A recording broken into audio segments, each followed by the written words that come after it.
Welcome to the pluralist economics journey. We start in 3, 2, 1.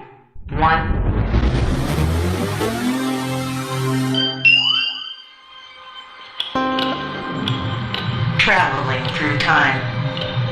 We learn from economists of the past and present. But how to navigate the future? Are you ready to reimagine economics?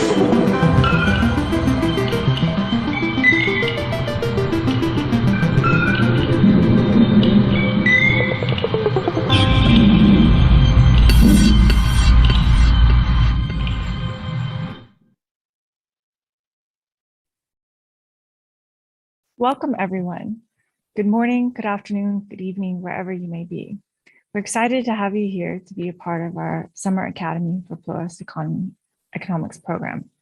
This is organized by the Protestant Academy of Thuringia and by the Network for Pluralist Economics in Germany. This is a great opportunity for young people around the world to discuss about economics and the economy. We want to challenge the assumptions and theories that are not too often challenged or discussed. During the day, our participants work together in smaller groups. In the evenings, we have guests join us to introduce a specific issue or topic. On Friday, we had our first discussion about decolonizing economics. Yesterday, we learned a little bit more about ecological economics. And this evening, we are going to learn about economics of discrimination. There'll be more events in the coming days, and if you're interested, please visit our website at summereconomics.org. Today we have two guests, Dr. Annie Tubadji and Dr. Jan Fiedermuth. Dr. Tubadji holds a PhD in culture and labor economics from the University of Regensburg and is a senior lecturer of economics at Swansea University. She was also recently awarded the Tubadji Medal for her work on cultural bias, inequality, and discrimination. Today, Dr. Tubadji and Dr. Fiedermuth will talk a little bit about how we can look at different ways of economics of discrimination. This debate will be followed by an open discussion, so please feel free to ask questions, propose your own solutions, and discuss the feasibility of your own ideas for tackling discrimination. Please use the Q&A tool that you see on the bottom of your screen, and you can also vote the different questions that you see. And now I turn it over to Dr. Tubadji. Thank you very much, Sahar. Thanks to the Summer Academy and to the Plural Economic Society for inviting me, or inviting Jan. I hope that what we will show will be interesting as a debate and as a question, and will also demonstrate a way of cooperation in plural economics, which is more oriented from challenging perspective into more cooperative perspective, how we can make things better and how can we find richer answers to the questions that are interesting for us. With everybody contributing with his perspective, his methodological approach, or even methodologically identical, but paradigmatically slightly different approach in the analysis. So what our discussion will look like will be the following. I will present briefly, maybe in the next 10 to 15 minutes, what my paradigm, culture-based development, looks like. And then I will give the floor to Jan to present his work, a particular example of it, a very interesting paper on the case of discrimination, which in the spirit also of our discrimination-related movies has a title which sounds familiar to you. It's Beautiful Minds. So after we hear his presentation, I will offer my reading from culture-based development perspective that you're already familiar with from my intro, what could be further opened up for analysis within the same framework that he has laid out in his research. And then you will be, of course, invited to ask questions both to me and to Jan with your ideas and your wonderings on the topic. So now, without further ado, let me share the brief presentation I have prepared for you. I already mentioned this strange, perhaps abbreviation CBD, and this stands for culture-based development. And if because of aggressive marketing and recent socio-economic development, you have seen this, well, when I saw it for the first time, I thought that this is quite an interesting joke, because it relates nicely with Karl Marx's statement that religion is the opium of the people. And indeed, this is the stand from which culture-based development looks at culture. It reinterprets it as meta-narrative, which is creating conditions for systemic discrimination of certain groups, which happens implicitly. Okay? So that's why culture-based development is the foundation of this course, which I'm delivering on economics of discrimination. And I'll tell you only the answers of 3 basic questions about CBD here. So what exactly is CBD? How it is informed from cultural theory and economics, so that it shapes its entity and its unique characteristics, which you cannot find in the other cultural economics approaches, and what exactly it contributes to culture-based development by this recombination of cultural theory and economics. So if you ask me to identify myself, I will say that I'm a cultural economist studying the cultural bias on economic choice. There are many people like that. This is, to a very big degree, the definition that applies to Jan. This is the definition that applies to many nice people like Alessina, like Benabu, and so on and so forth, whom I deeply revere. So why this culture-based development is something that attracted reasonable attention. In 2010, it was awarded by the Association of Institutional Thought as a hypothesis. Then the people dealing with uncertainty, and specific George Shackle's group of people invited me to do the Shackle Scholarship. And as Sahar said, well, what is so specific about it, since there are such big names who are contributing really interesting things? What draws the attention to it? And what draws the attention to culture-based development is that it recombines endogenous growth theory, and even if you want the the specific work of Galore in this field, with cultural theory aspects coming from, in specific, Max Weber's and Pierre Bourdieu's work, and also extensions to Derrida and Wittgenstein when you talk about narrative economics. So it is recombining specific, very cutting-edge theories developed by others, which, however, win a lot when you recombine them. Okay. So it is not just my creativity about finding out questions, but I'm trying to step on the shoulders of these giants who created these valuable contributions for all of us. And then using this recombination of Weber and Bourdieu in the context of endogenous growth, I can answer virtually every choice of every economic choice. I can study every economic choice, be it investment, innovation, cooperation, philanthropy, or whatever other kind of interesting for economic choice, from the point of view of culture-based development, when I consider culture as a proto-institution which impacts this choice. And my underlying statement is that if you study any economic model without properly reflecting the presence of this proto-institution in it, be it quantitatively or managing to incorporate its impact theoretically, the model will be always underspecified. So this is the main take of culture-based development.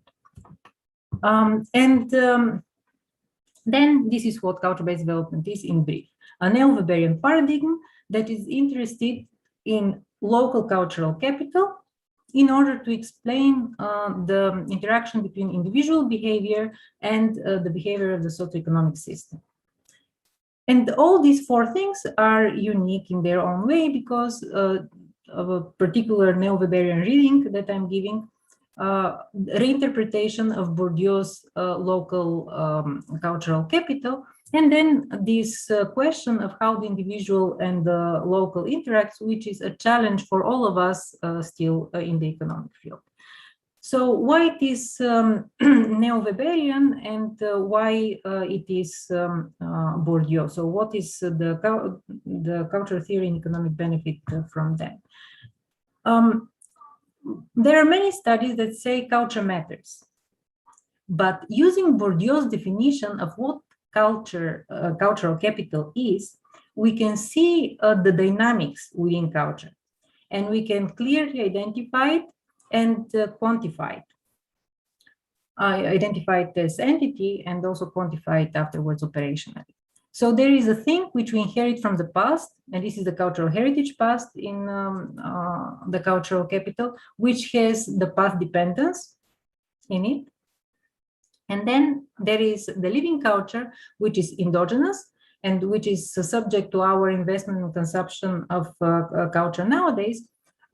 It is having a life of its own. These two components can have different balance, and this different balance is the cultural entropy, what I call cultural entropy later on. But according to Bourdieu, these were components that we were having on individual level. You would have things that you inherit from your parents, like prestige, like property, artistic experiences that they have exposed you to will enrich your past record of acculturedness. And then there will be cultural experiences that you have today, and you will use all these past and present cultural experience to distinguish yourself in society and to manage to persuade the other players in the society to discriminate you positively due to this cultural capital. And culture-based development argues that the similar presence of cultural capital can be identified on local level. That places also inherit things from the population which was living in this area in the past. And part of these things is, of course, the identity of the people who were there, and also the material elements of its culture. And it has a living culture component today, the cultural industries and the cultural participation of the population in that. Based on the dynamics between how much people have this cultural heritage component on which they pride, and how much they allow to everyone who is now in the society to distinguish himself as a valuable person of the society through cultural participation, these localities will have different degree of what Max Weber called social closure. So if the place is more rigid and sticking to the past, more social closure will be likely to originate in this place. And if the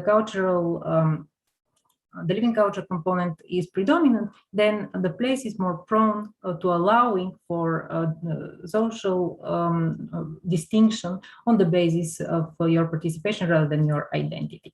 And thus the rebalancing between cultural heritage and living culture determines whether the place will be more prone to discrimination or less prone to this practice. Okay. And what is more interesting is that while cultural heritage component is very rigid and path dependent, the combination between it and living culture is actually very volatile. It is on the one side that it is endogenous to economic investment, but also it is very sensitive to nudges. And this can have economic origin, but they can have a purely psychological origin. And then they can destabilize the entire system. And very small changes in the balance between cultural heritage and living culture reflected in the preferences of people for discrimination can affect the whole system in a very dramatic manner. So that's how borrowing the notion of cultural capital from Bourdieu, I lift it with CBD on the level of the region, and I use it for explaining the distinction that people can make, just again in spirit of Bourdieu, in affecting the socio-economic process this way. And this is neo-Weberian because our beloved Weber was saying that the attitudes were influencing the socioeconomic outputs of places. And I'm just suggesting that instead of using religion as a proxy for these attitudes, we better look at cultural capital, which offers us more insight into what culture is, rather than keeping it as a black box. So Max Weber and Pierre Bourdieu are the particular people from culture and the economics that I take. On top of all this, in terms of the economic system, an important element of CBD is the cultural gravity, which relates to the previously announced topic about the polarization and voting, that when people are in a situation where the balance between cultural heritage and living culture is so much discriminatory and so rigid that they cannot sustain the pain from the relative deprivation that it creates between the groups, they essentially are motivated, they have the incentive to want to redefine then the whole doxa and the whole system. Okay. But we will turn to this tomorrow with those of you who are part of my lectures. And now, because CBD is combining the individual and the aggregate behavior in a dialectic manner, it allows to make analysis of what's happening on a regional level as an effect from the individual behavior and vice versa. You can analyze individual behavior as subject to the embeddedness and impact from the environment. So now I'll stop here and I'll give the floor to Jan, again, thanking him very much from my heart that he's here with us. I'm always interested to hear what he has to say. So the floor is yours. Let's hear your presentation and see how CBD can offer anything to your discussion. Thank you, Annie. Thanks for this introduction and introduction of your cultural paradigm, culturally based development paradigm. What I want to talk about now is it has less to do with culture, and it's more about discrimination itself. It's basically about so discrimination. When we talk about discrimination, we understand this phenomenon as essentially a situation where people's outcomes depend on their personal characteristics, which should not be relevant, such as the color of their skin, their gender, things like this, their age, perhaps, characteristics which are visually obvious when you look at a person, which can be observable characteristics, but characteristics that should not have an impact on their labor market outcomes or outcomes in other areas, housing market, whatever.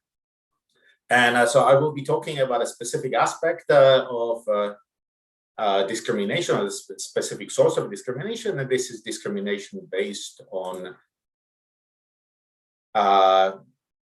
physical looks, the way people look, the way people are considered as attractive. Yes, I was just trying to share my presentation, and obviously I needed you to stop sharing yours. Okay, there we go.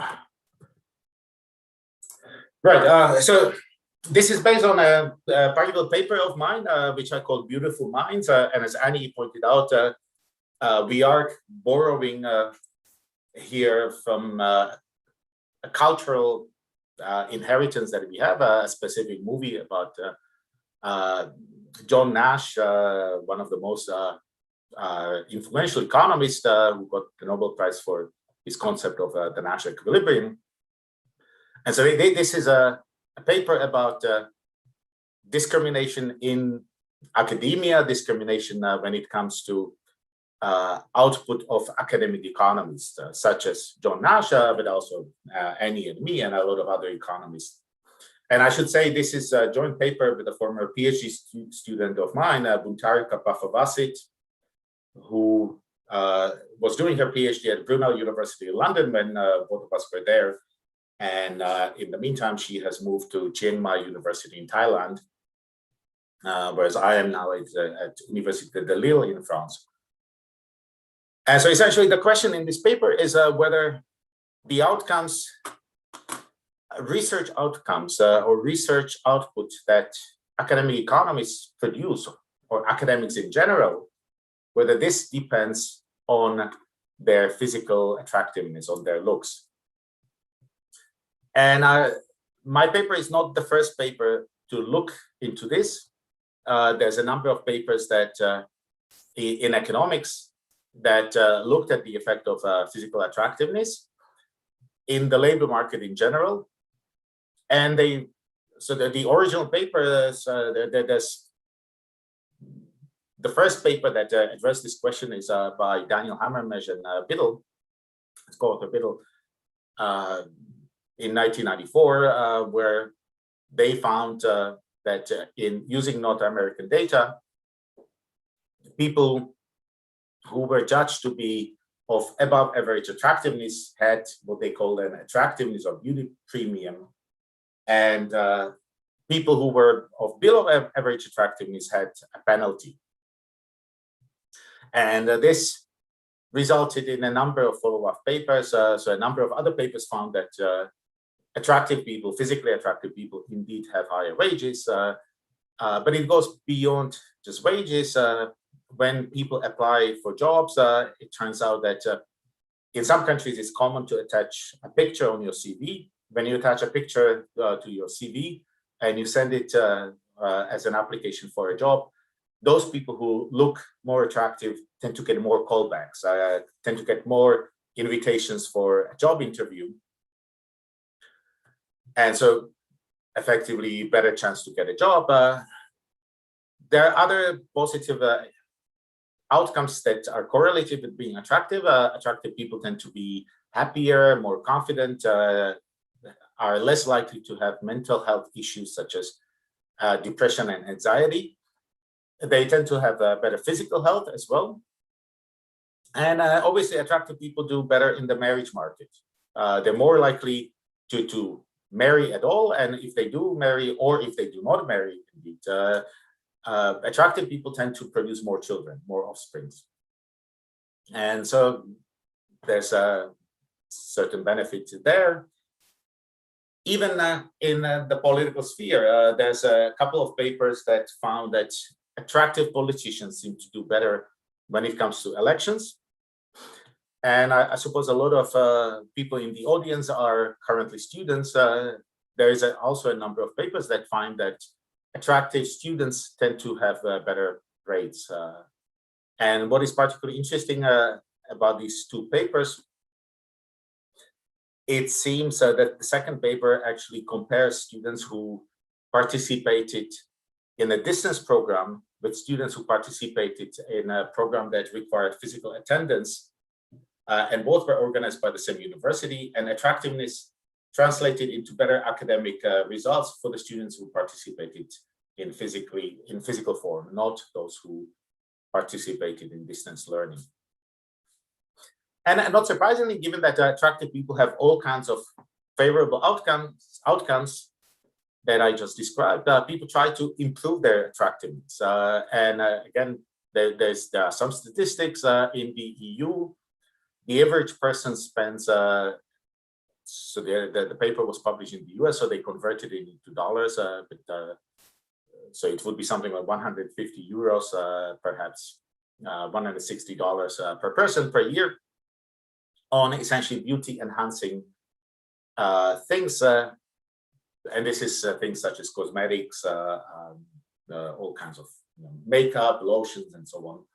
It doesn't include clothes, it doesn't include plastic surgery, and it doesn't include weight loss products, which can also help. Now, this can help in terms of outcomes in the labor market, but it has only a marginal effect. Most of this investment is essentially consumption rather than investment. Essentially 15% of the spending translate into improvements in the labor market. Most of it just makes people feel better about themselves. But people do spend quite a lot on beauty enhancements. And in part, it's motivated by this desire to or it may be motivated by this desire to do better in the labor market. Now, so why do we see that attractive people have all of these better outcomes? And this is where the issue, the phenomenon of discrimination comes back. So one obvious explanation is that this is discrimination. This is what in economics we refer to as taste-based discrimination, which is essentially we have preference for interacting with attractive people. And because of this, we treat attractive people better. We give them higher wages or give them promotion faster. We, they find it easier to find a spouse in the marriage market and so on. And then there is evidence that this really does happen. And so that there is some survey evidence when people were asked whether they treat attractive people better than people who are less attractive, and it appears that this is the case. And it even happens when we are talking about people that we know. So it's not only that we use attractiveness as a signal, but we actually discriminate based on attractiveness. There's some evidence in favor of that. But the other possible explanation is that attractive people really are more productive.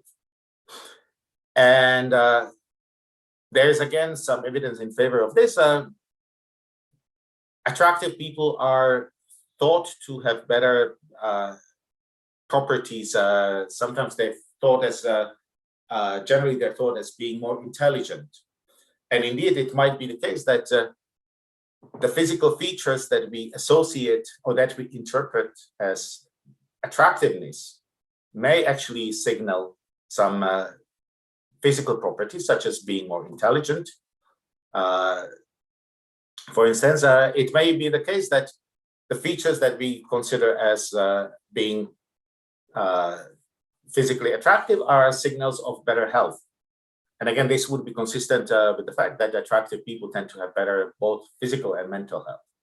So maybe rather than this being taste-based discrimination, it might really be the case that when we see someone and we find that person attractive, it's our brain telling us that this person is healthy or this person is smart. And there may be some physical features associated with being healthy or being smart. And we interpret these features as physical attractiveness. And in that case, the fact that attractive people, so if the second explanation holds, then the fact that attractive people do better in the labor market is not necessarily a bad thing, because in that case, it would imply that the labor market rewards this higher productivity. And so that's essentially what a number of papers try to address, and what Buntarika and myself try to address in this paper.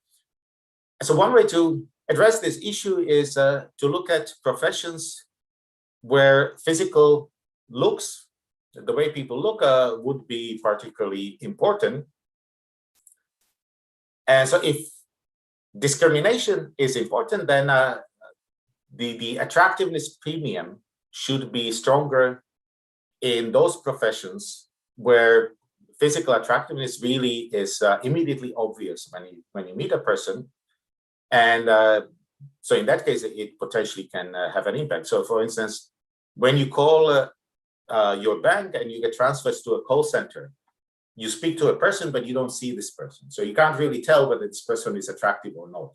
On the other hand, when you come to a shop, you meet a person and you might immediately make certain judgments about this person based on the way that the person looks. And so professions with a lot of face-to-face interactions might be those where attractiveness helps, or where attractiveness has more of an impact, and we should see that the attractiveness premium is particularly important in these professions. And there are three kinds of papers that are essentially trying to utilize this fact. The first paper, or actually a couple of papers by now, look at politicians. And so there's a paper by Niklas Berggren with a couple of co-authors, and they indeed do find that attractive, good-looking politicians do better when it comes to getting themselves elected. And especially they find that this premium only is observed for non-incumbent politicians. Essentially, it's observed for politicians who don't have a track record yet. Once a politician obtains a track record, once a politician becomes known by having served a term as an MP or in other position, then attractiveness doesn't matter, because the voters know whether this politician is honest or dishonest, competent or incompetent, and so on. So essentially, the conclusion in their paper is that attractiveness, physical attractiveness, serves as a clue about perceived competence of politicians when these politicians are not known to the voters. Then there's another paper by lawyers, and again, lawyers do a lot of reasoning face-to-face. When they speak in court, when they argue to the members of the jury, they are typically present there. They face the jury, and so face-to-face interaction is important. And nice feature of this paper is that they looked at physical attractiveness of lawyers before they actually became lawyers. They took their pictures from the time when they were in graduate school, and then with a lag of several years, looked at their careers. And they found that lawyers who were, as students, who were more attractive tend to earn more. And they're also more likely to work in the private sector rather than in the public sector. And presumably the private sector pays better.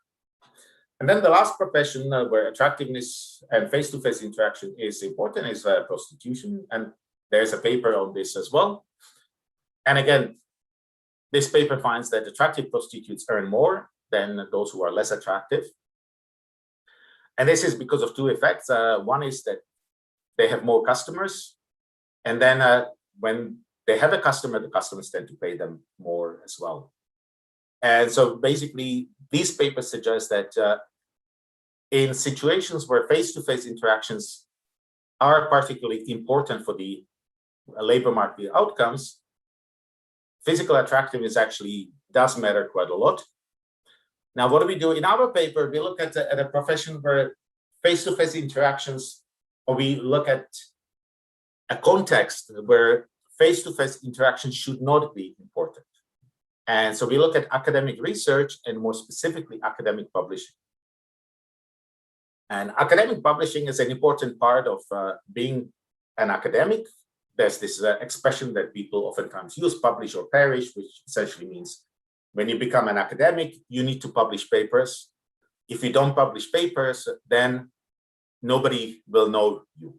You will kind of disappear, not necessarily that they take you out the back door and shoot you, but you will not do well in your job. You will not get promoted. You will, as an academic, you will not really be well known. And this is important for most of us. If we want to progress in our careers, then we have to publish, and we have to publish academic papers in good academic journals. And the specific aspect of publishing in good academic journals is that when you publish in an academic journal, you don't actually go to the journal physically and give them the paper, give the paper to the editor and try to convince the editor that they should publish your paper. It's a process. The publishing process is free of face-to-face interaction. And these days, what happens is you write a paper and then you go to a website of a journal and you upload the paper to the journal. The paper goes to the editor. The editor sees the paper, sees your cover letter perhaps, but they don't see you in person. And so there's no face-to-face interaction. And then the editor sends this paper to reviewers or so-called referees. Typically, a paper would have 2 or more reviewers. And these reviewers, again, they have no face-to-face interaction with the author. They get the paper from the journal. Sometimes the names of the authors are actually deleted from the paper. This is so-called double-blind refereeing. And so the referee or the reviewer does not see the author, and in many cases does not even know who the author is. And so unlike the politicians, lawyers, or prostitutes, there's no face-to-face interaction. And oftentimes there's even limited or no knowledge of who the author of the paper is. And in principle, the reviewer should read the paper, judge its academic quality, its academic merits, and then make a recommendation to the journal. Based on these recommendations, again, the editor will make a decision, and none of the people involved in this process will ever meet as part of the process. They might meet possibly in other situations, other contexts, but publishing a paper should not actually involve face-to-face interaction between any of the people concerned. And so because of this, unlike in the previous case, physical attractiveness should really not matter too much, in the sense that if a paper is written by an attractive person, or if a paper is written by an ugly person, this fact should not be part of the selection process when the editor and the reviewers decide whether the paper should be published or not. In fact, they shouldn't even know whether the person is beautiful or ugly. And so this was essentially the starting situation, or the context in which we wrote this paper. And to some extent, to our surprise, we found that despite this lack of face-to-face interactions as part of the publishing process, we still find strong effect of publications. But this is jumping ahead, just in case some people want to leave. This is the main outcome, one of the main outcomes of our paper. And now I will tell you exactly what we did. So again, I think this was a joint paper with my PhD student, and she spent a lot of time actually collecting the data for this. As part of her PhD research, we collected information on 1,500 publications. And these 1,500 publications had altogether almost 3,000 unique authors, economists who contributed to these papers.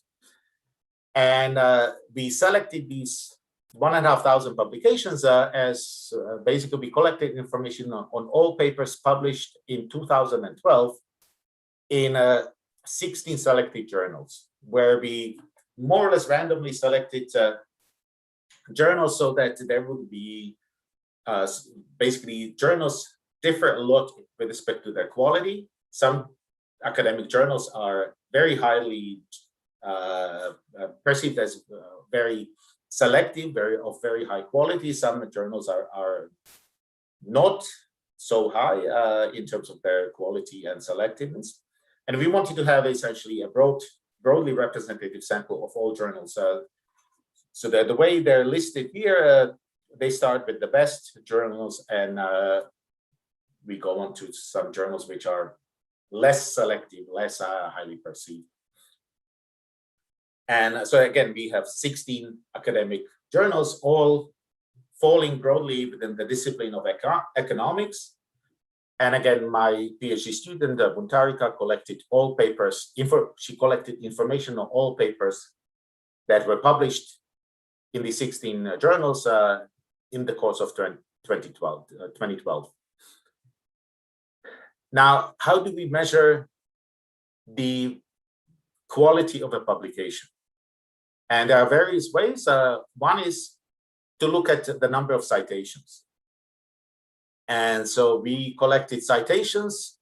There are different databases of citations.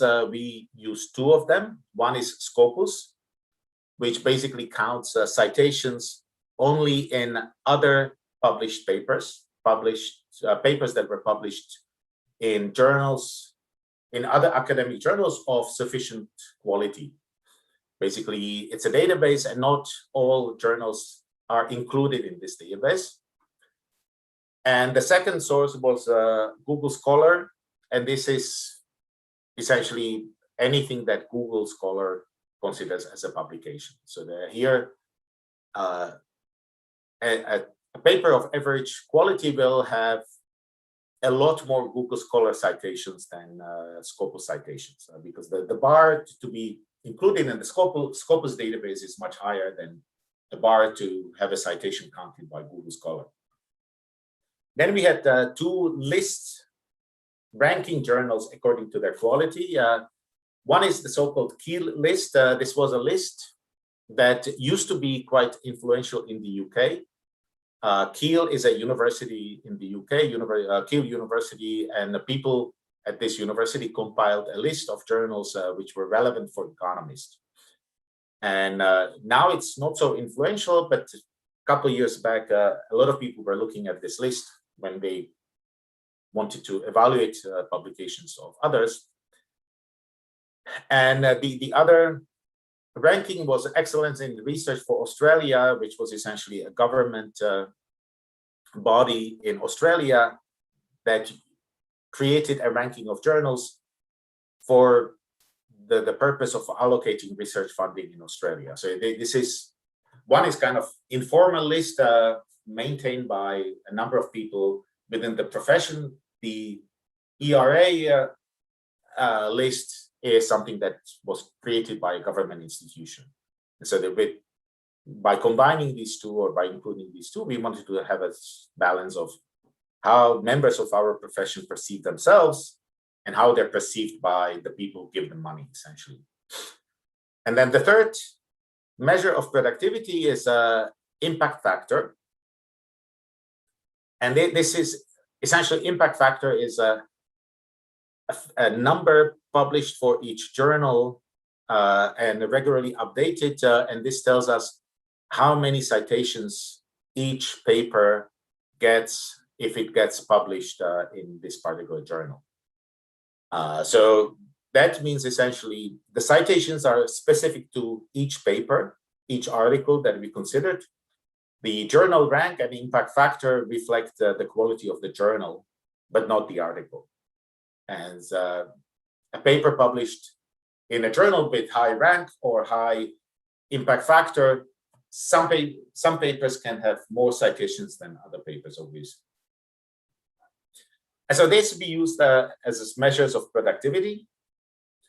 And then Buntarika looked up every of these almost 3,000 authors and collected a lot of information on them from their professional websites.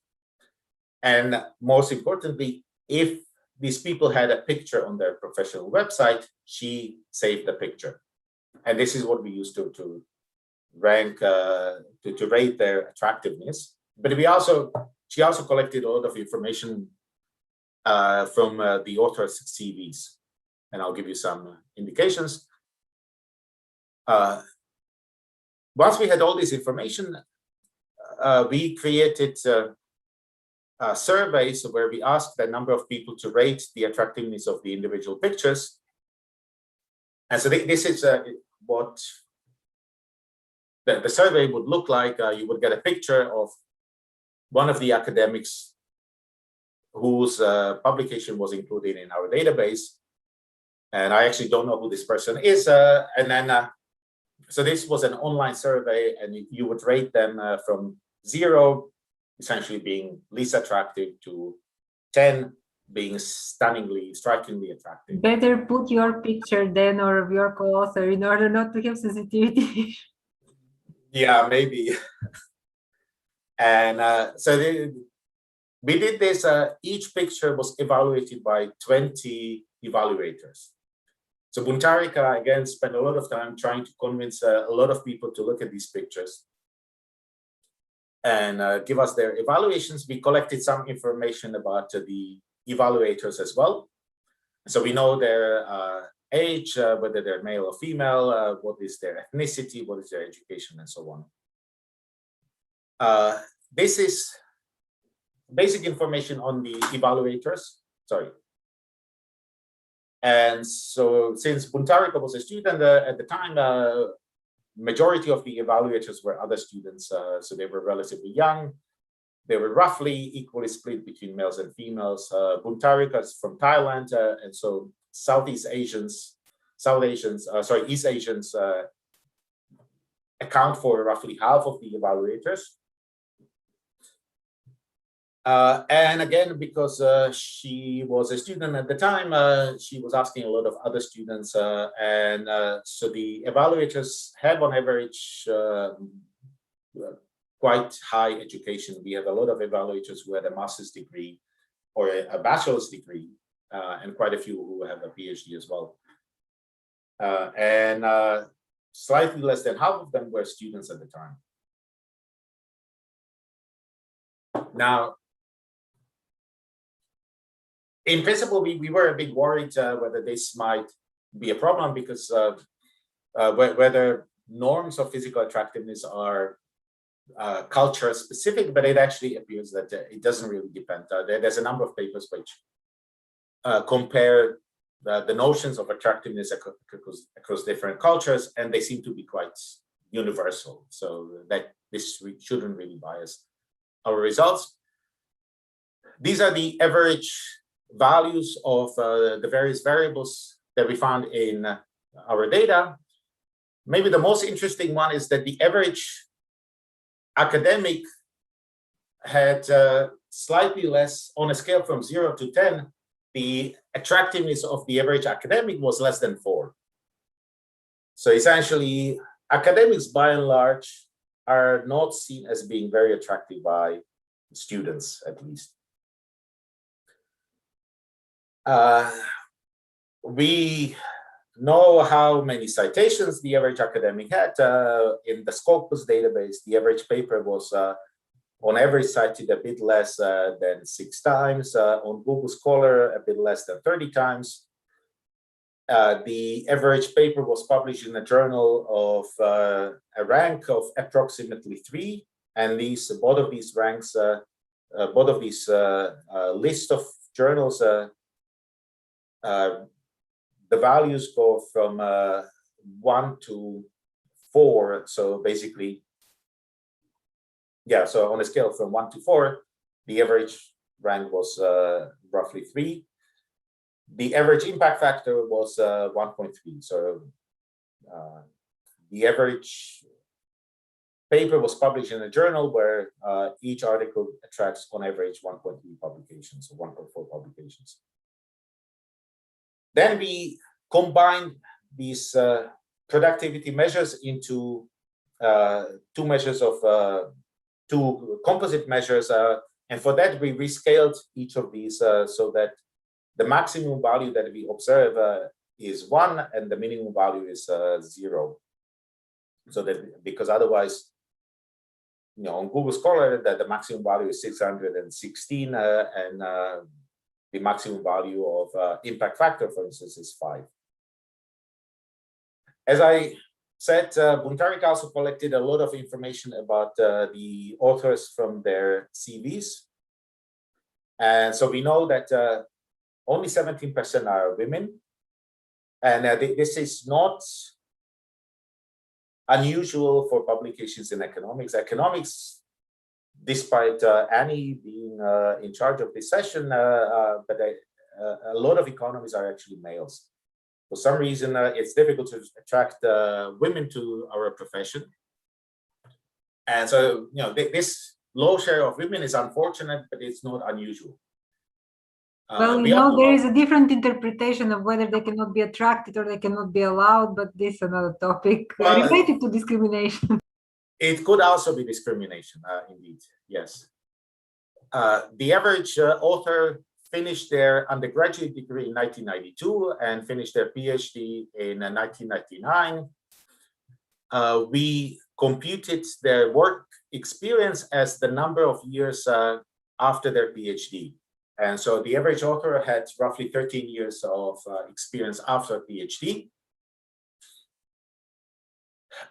We have about 40% of the authors are full professors, about 20% are either assistant or associate professors, another 24% have other professional labels.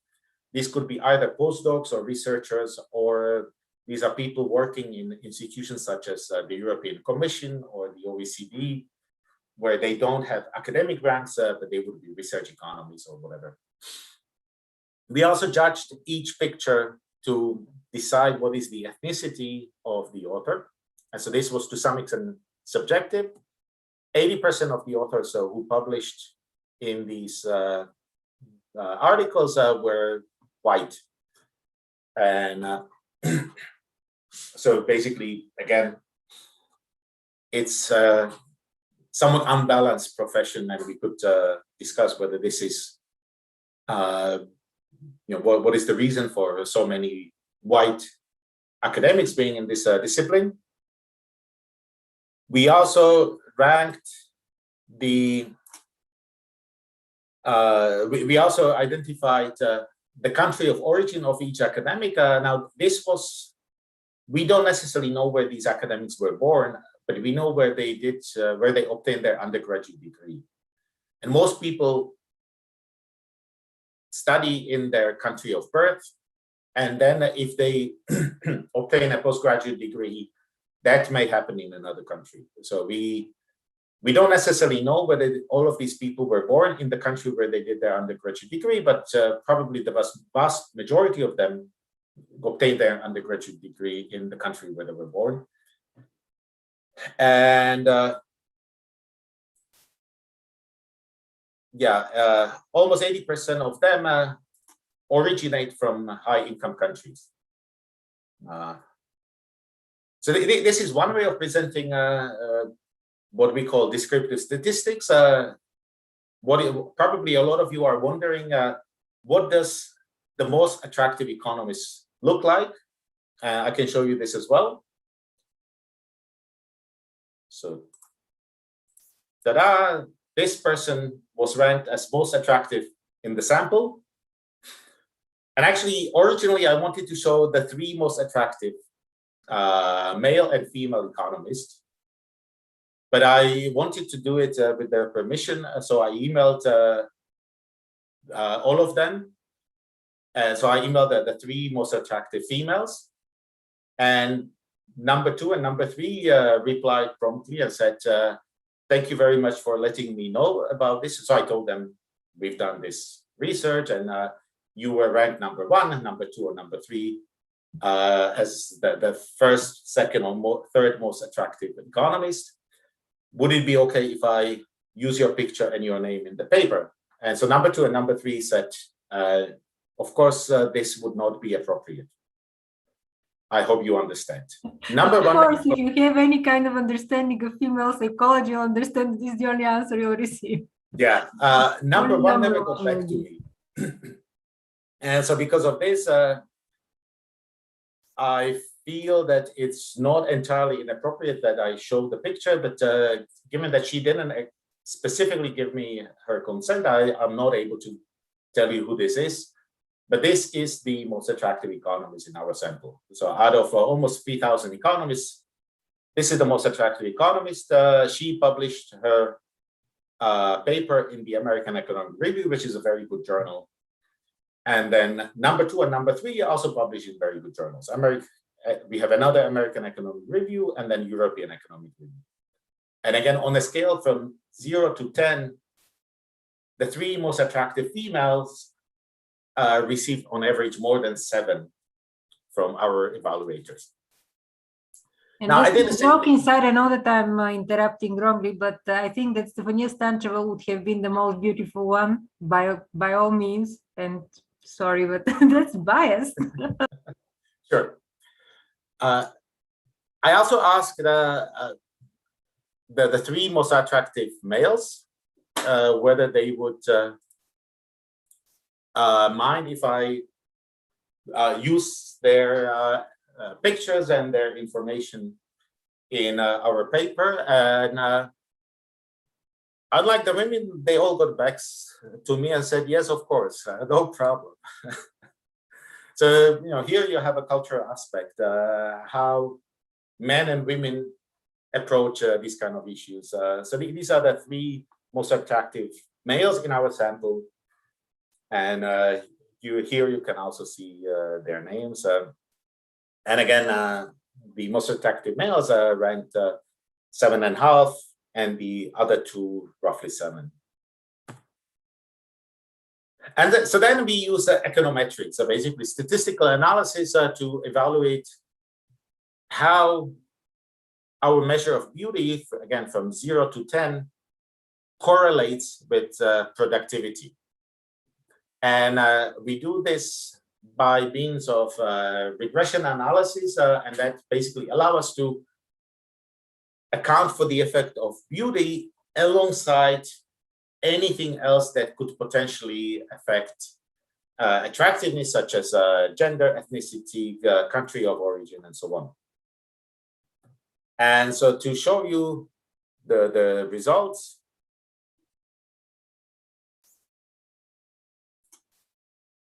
so these are the regression results.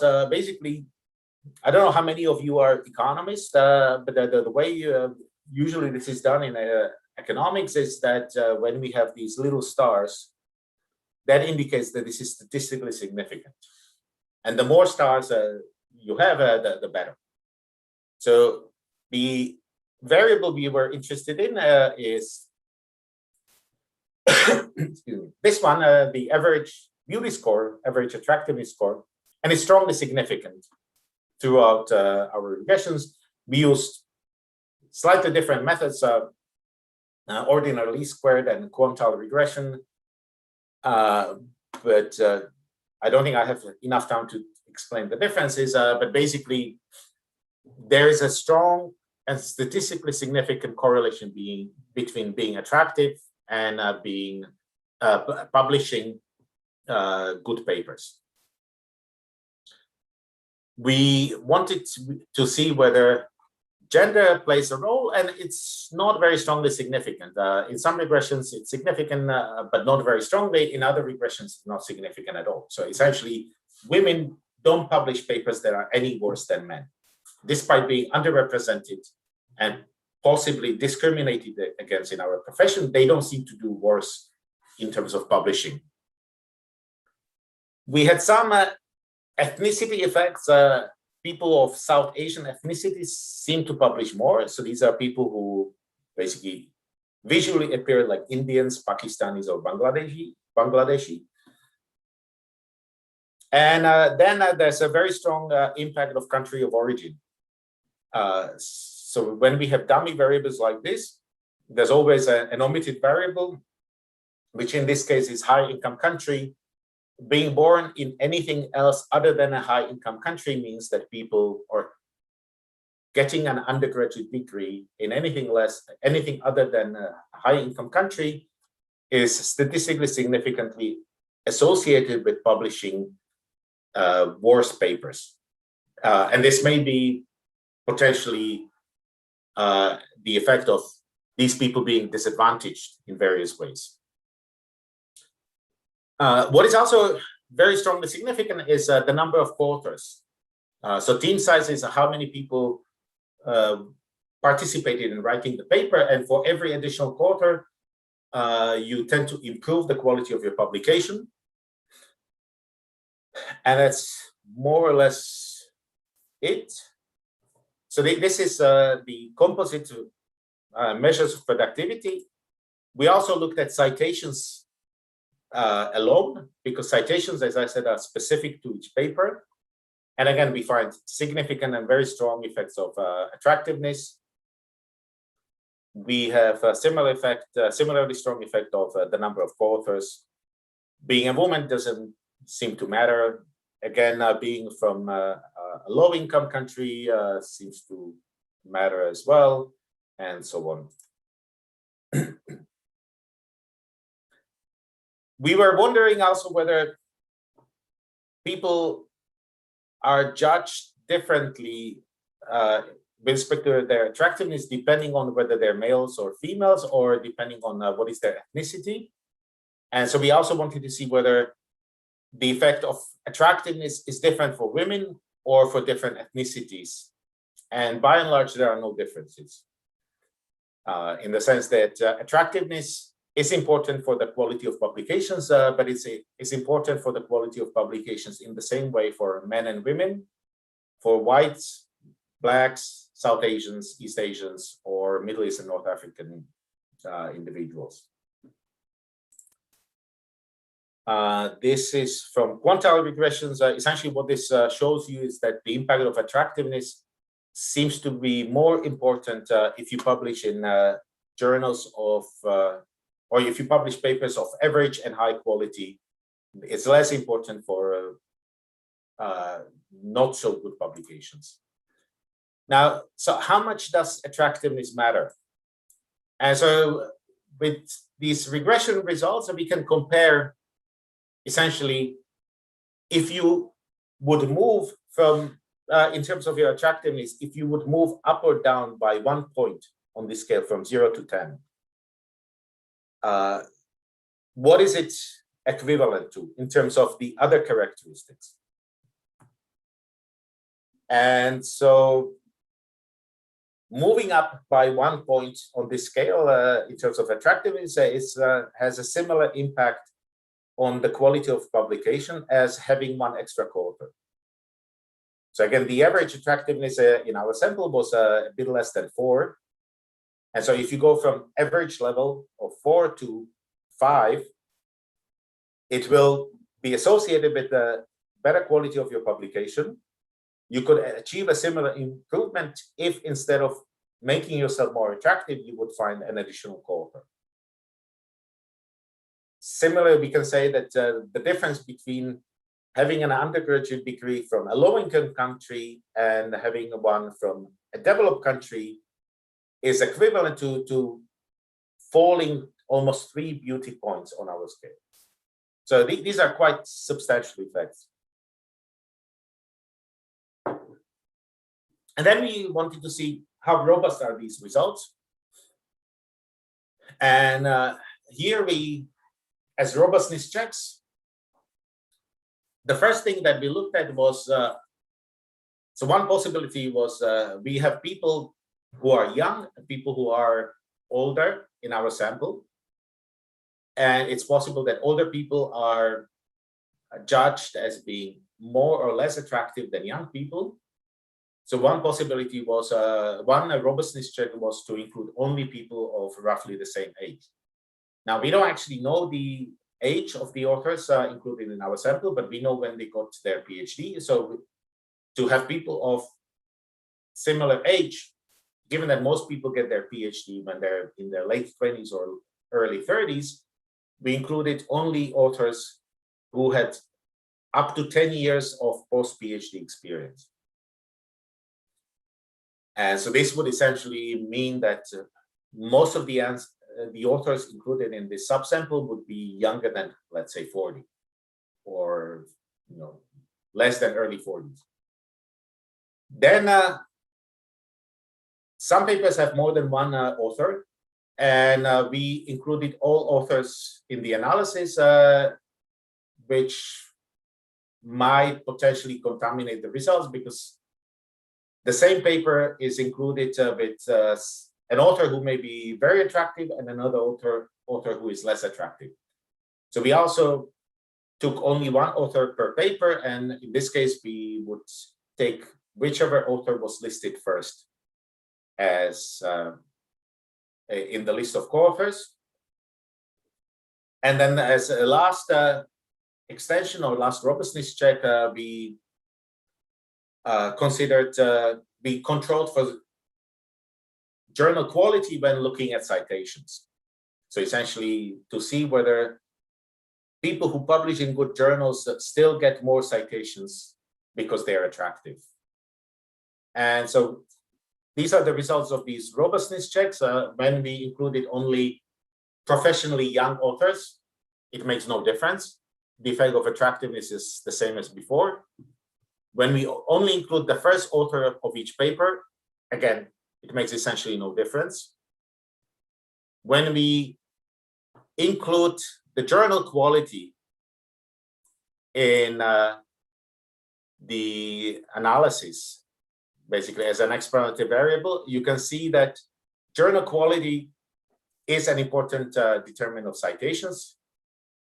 articles published in good journals get more citations, and it's very strongly significant in terms of statistical significance. And the effect of attractiveness disappears. So essentially what this means is attractive people do not get more citations because they're attractive.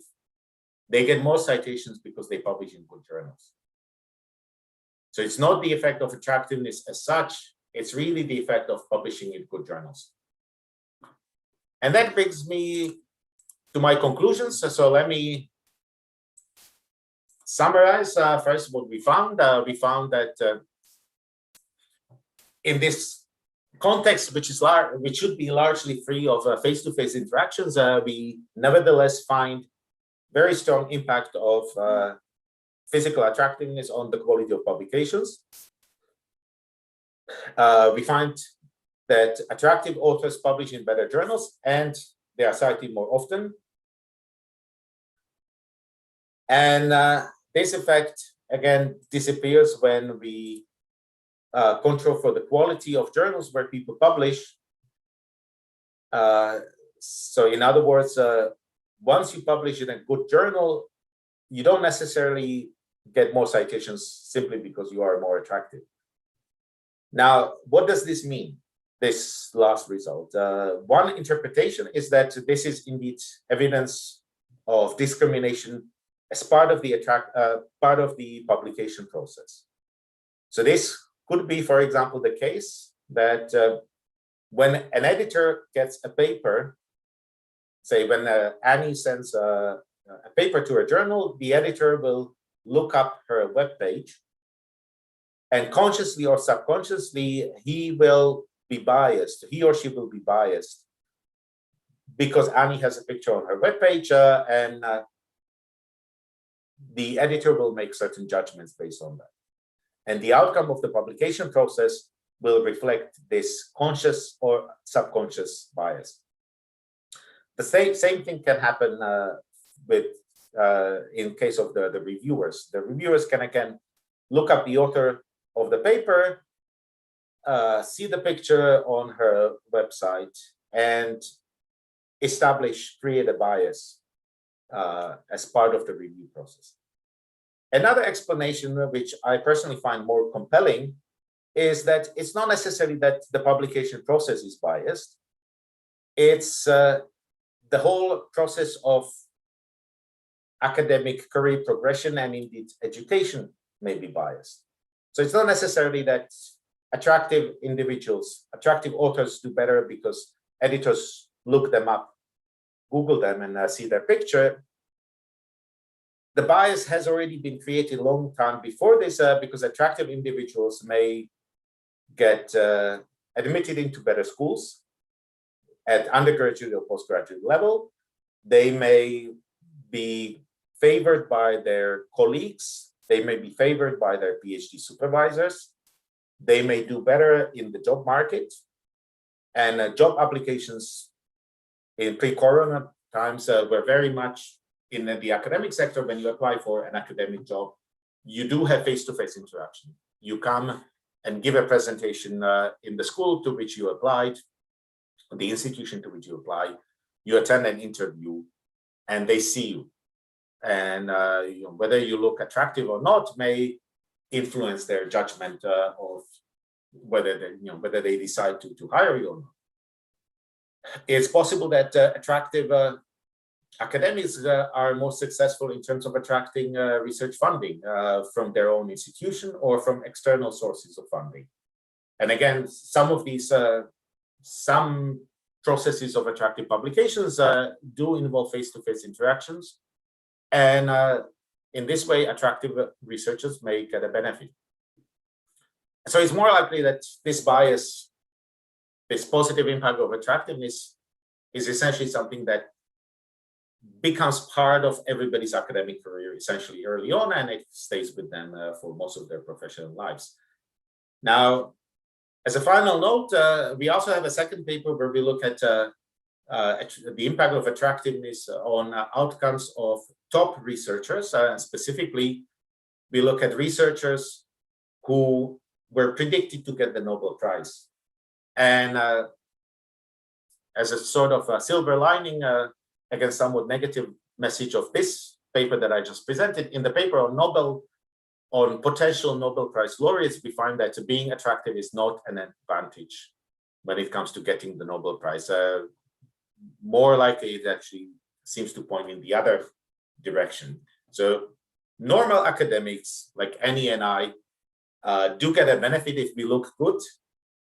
But for those people who have a shot at getting the Nobel Prize, it may actually be a disadvantage. And with this, I'm done.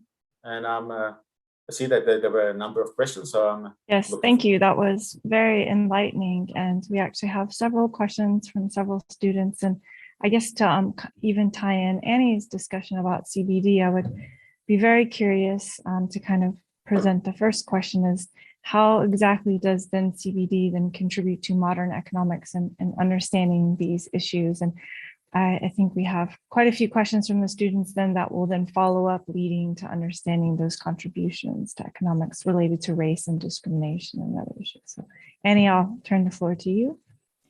Thank you. Thanks, Sahar. Thanks very much, Jan. It was real fun. Now I'll go to the serious part of my comment. So first of all, you said that it's not a cultural study that you're doing there, but my reading is that it is very cultural, because what beauty is culturally defined, right? In some parts of the world, the white skin and the slimness will be the measure of criteria. In other countries, it will be white skin, but full body, and this will be perhaps the Islamic and Arabic world. And then yet other places will favor the tanned skin, and this will be the Netherlands or the Americas. So how people will respond to beauty will be different across space according to social construction. So that's how your research question automatically becomes a cultural one. Of course, this also links very much, and this is especially important question, because we know that they are the so-called charismatic leaders. So is it possible that you sway the opinion of supposedly rational and interested in wise decision-making people, and they start choosing instead of the quality of the proposition in front of them, they start choosing with a bias towards this understanding of beauty. So it's a cultural question. It's an important question with regard to how we shape our socioeconomic reality. Then I was thinking of another stream of literature about the sensitivity of the perception of cosmetics, not only on the inherited standards of beauty, but also on the activity of the institutions, and especially this Halui wave in the Eastern countries, which was promoting the Korean cosmetic to the Malaysians. So this is how institutional interventions or less powerful things like advertisement could instigate this effect in certain periods to be much more pronounced than in others. Okay. So this already shows the complexity of the inherited and the living culture aspects on how beauty will matter in the decision-making process, and will impact this bias after which your investigation is, right? So there is also the cultural indigeneity that you already considered and mentioned, that there might be some things which are coming from the past, but here is where culture-based development would offer a very useful tool for checking whether this is carrying the path dependency effect. Normally, Bourdieu would look at the effect of the parents. So you can check what these parents are in terms of their really occupations, and we know that the occupation is related to certain kind of behavior which is reflected in the physical appearance of people, because our manners are part of the way that we meet and project ourselves. So then people who are coming from more affluent background will have parents with higher education, and perhaps will be emitting physically this culturedness, which is appealing in a cultural manner as different from the physical attractiveness, and you'll be able to disentangle the two things. And I think this is a part of the empirical analysis, which for me is a little bit difficult to identify for the moment, and it's not related so much with the CBD, but it's technical thing. It's one thing to have the impact of a physical trait, like let's say the big nose in comparison to a small nose, which is an objective thing, and another thing, somebody's evaluation. But actually, I think it's a blessing that you have this personal evaluation, because it is giving the cultural information. And even if you have only 20 people who are asked for their opinion, when you showed the distribution of them, they nicely divide in many categories in half. So I was thinking, as a robustness check, you can use the cultural evaluation of men as opposed to the cultural evaluation of women, and you can see whether these evaluations differ.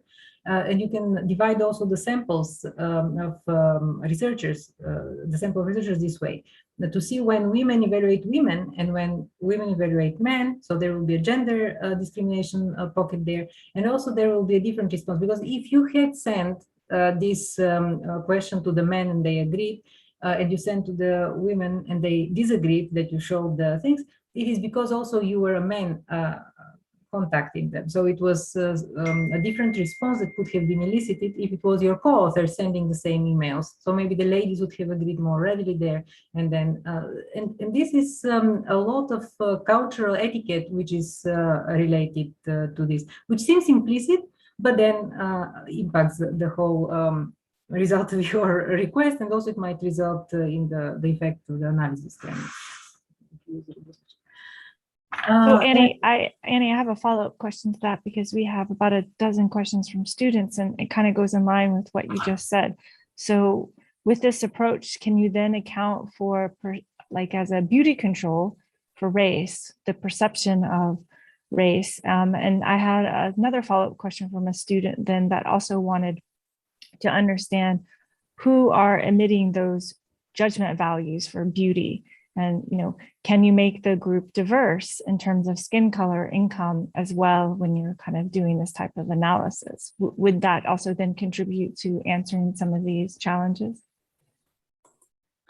Yeah, so these are good points. So making the group diverse in terms of the evaluators, yeah.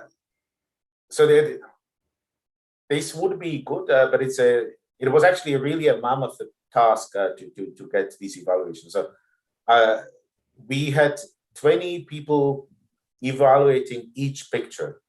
So essentially, each picture out of roughly 2,000 authors for whom we had pictures, we needed at least 20 people to look at it. So we had a large number of evaluators altogether, and it was very difficult to recruit these people. And we were essentially relying on these people to be prepared to do, you know, to dedicate 10 or 15 minutes of their time with no reward on something where they, at the time, they didn't even understand what exactly was going on. So that's why it's not a perfectly diverse set,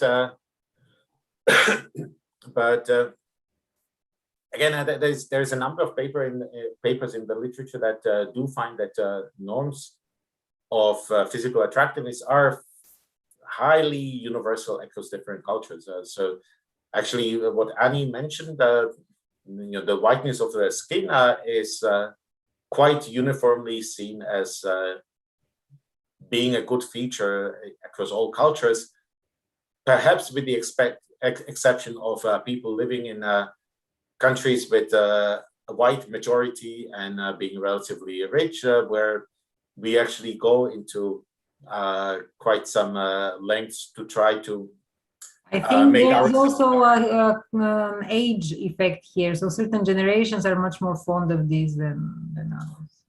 Could be, yeah. But again, so you know, getting the huge number of pictures evaluated by some kind of a panel of evaluators who would be perfectly representative would have been quite difficult. I also had another idea in terms of quantification, exactly in terms of time. it will be relatively easy to do because you have the citation, I guess, again in 2012. Well, so the citations were collected at the later point, and at this point, I don't remember when exactly that was, but it was several years after. Several years after. Well, you could have it traced over time and see whether there is ever effect and whether the effect fades off. So this will be Yes, but would you expect that to be a function of attractiveness? That attractive yes, people are because cited beautiful longer? people might get some kind of a boost in the beginning, the first years of their publication, but over time, the quality will be. So I would be rather skeptical about these kind of dynamic effects, but yeah, I don't know. But so I think this leads to an excellent question over how do you define Western beauty standards versus other beauty standards of other cultures? And I think this is another question we had from another student is how do you then make those definitions, and how do those social constructs then impact those, how would you say, analysis? We don't define these standards. Basically, we ask the evaluators to judge these pictures based on whatever standards they have. And we just hope that their standards would not diverge too much. But basically, we try to keep the question as simple as possible. So we just ask them to there is how also attractive. Another aspect of culture in the whole beauty. So not only the culture is beauty across different geographies, it is different across different fields or different classes. Okay. Mm-hmm. So if in the lines of Skitovsky, who was saying that everything related to survival is important for the poor, and only the high classes are able to entertain their boredom with intellectual things, it might be also that low profiled professions are the ones in which physical beauty matters, while the beauty of the mind matters in high profiled occupations where the intellectual. Sure, but now in the context of this paper, we have everybody being a member of the same profession.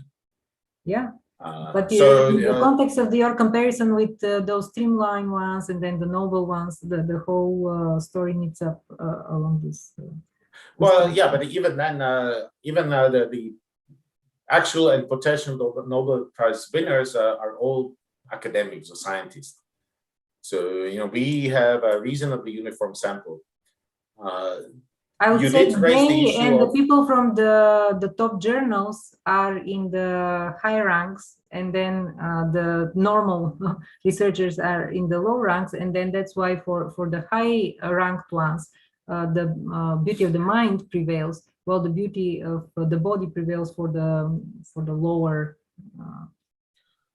class. No, actually, our results would suggest that people who publish in the top journals have the beauty of the body, in addition to presumably the beauty of the mind. For this one, I wanted to suggest a distinction which is necessary. You have put the attractiveness as one of the explanatory variables, and then you have all the characteristics of the person, like female and everything else that you can think of. Mm-hmm. And what I would do is to have the attractiveness, given the data that you have.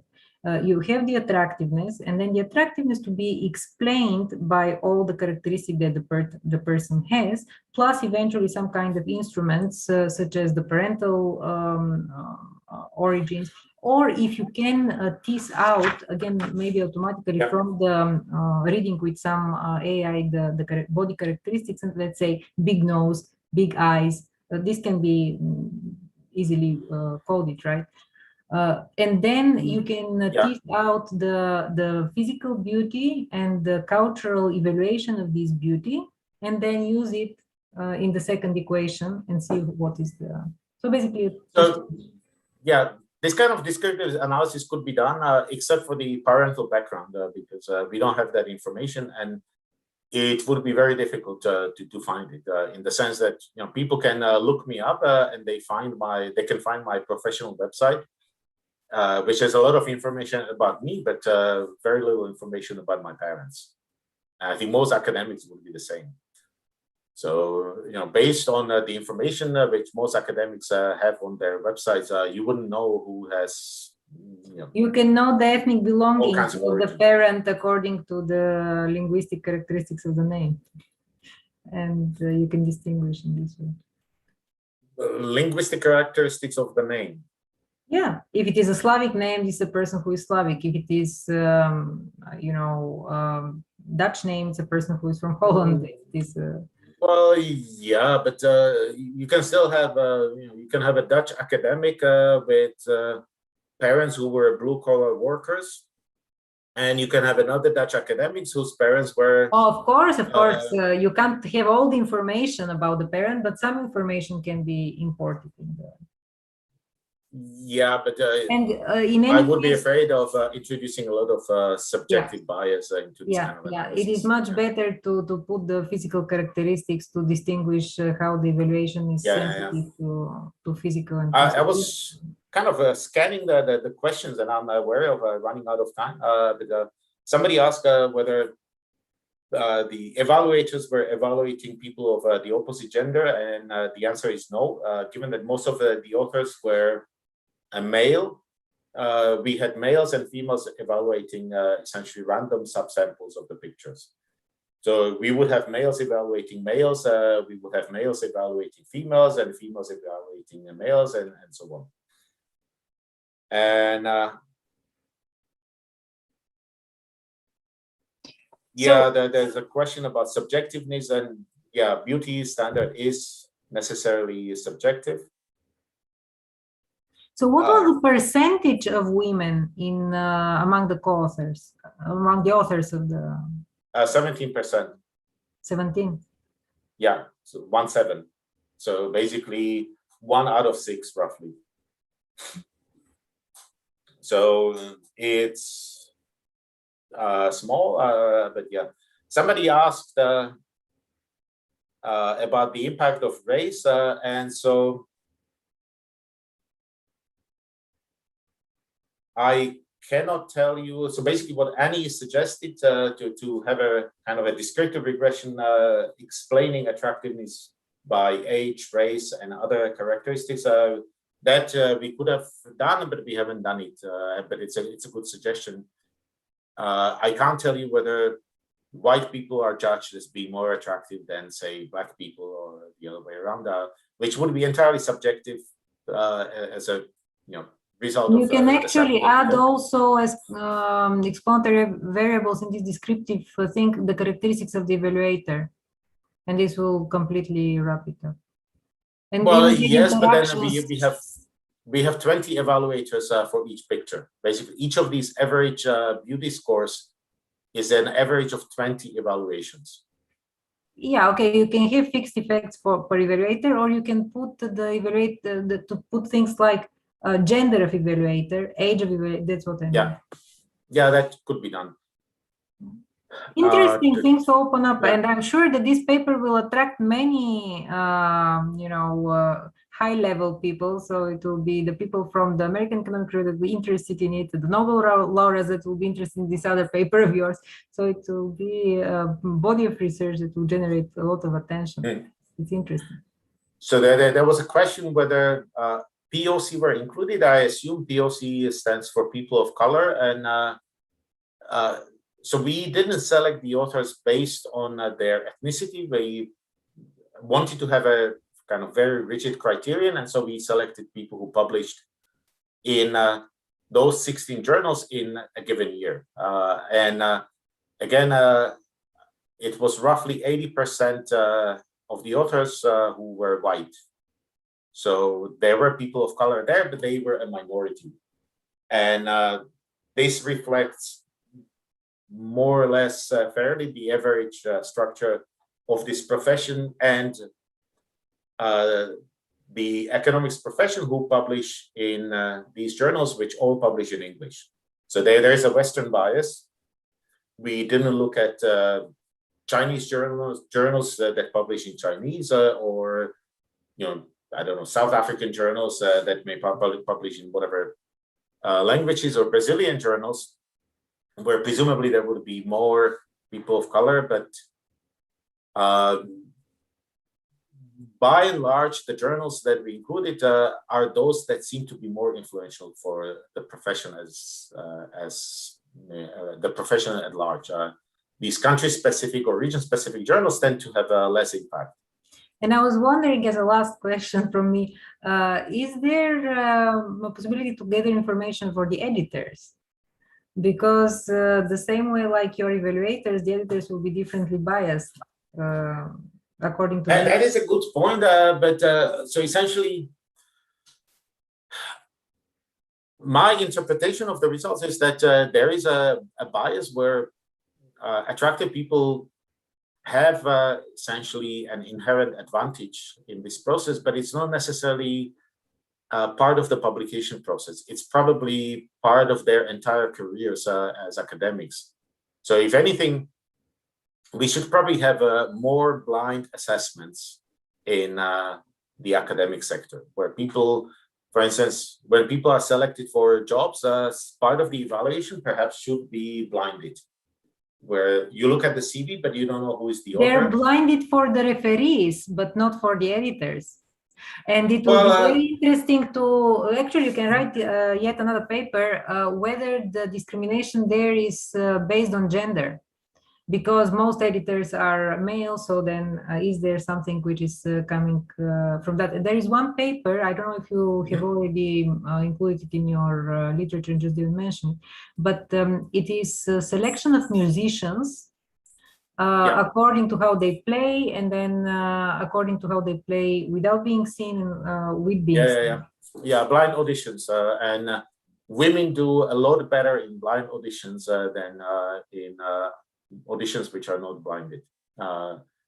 Yes, and in principle, so my argument wasn't actually about the academic publishing process. It was more about the academic recruitment process. When you get a CV, based on the CV, you can infer, very often you can infer the gender of the applicant. Yes, we talked about this can disadvantage. Studies. Yeah. And oftentimes you can infer the age of the applicant as well, because even if age is not explicitly mentioned, there will be information about the education of the applicant, and this would be taken into account.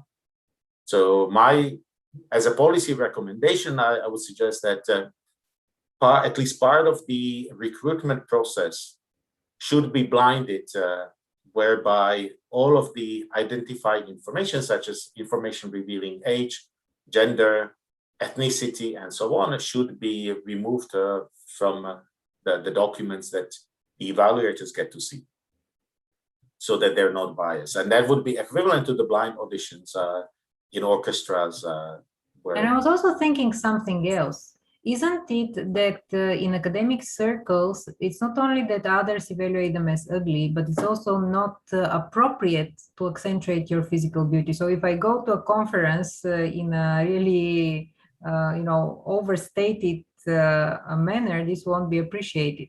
And so this factors in. Possibly, but then I think most people still try to, economics is a very casual profession in general, but exactly, it's an ethics of not being too beautiful. Yeah, but I think most people still do give some thought as to what they look like before they go to a conference or a job interview. Yeah, but they. I remember when I was a PhD student myself, and I was going to start applying for jobs after PhD, and one of the advice was make sure you get a good suit. I think that's excellent advice, actually. So on that note, I'd actually like to thank both of you for such a wonderful and lively discussion. I think actually this could have gone on forever because it's such interesting topics. I do appreciate the time that you've committed to coming here to discuss the topics. And apologize to those of you who may have not been able to have all your questions asked and answered. So, but I do want to mention again that tomorrow we have Dr. Fred Benzuma and Anna Murphy discussing the relevance of GDP in alternative ways to measure the state of our economy. So please register for this webinar as well if you're interested. And our last one will be with Dr. Carolina Alves from the University of Cambridge and Professor Isaac Diwan from the Paris School of Economics, discussing how we can better understand different kinds of crises and how those learnings can also improve policy-based advice. So again, thank you both for such a wonderful evening, and I hope to hear more about your research in the future. Thank you, Sahar, and thanks, Jan. Thank you. Thank you for your patience. For those who had a pressing question and would like to get it answered, feel free to Google me, and you will find my email address, and email me your questions. I'll try to answer them as soon as I can. Thank you, and sorry for not being able to, or not having enough time to answer all of these questions. Thanks. So have a nice evening.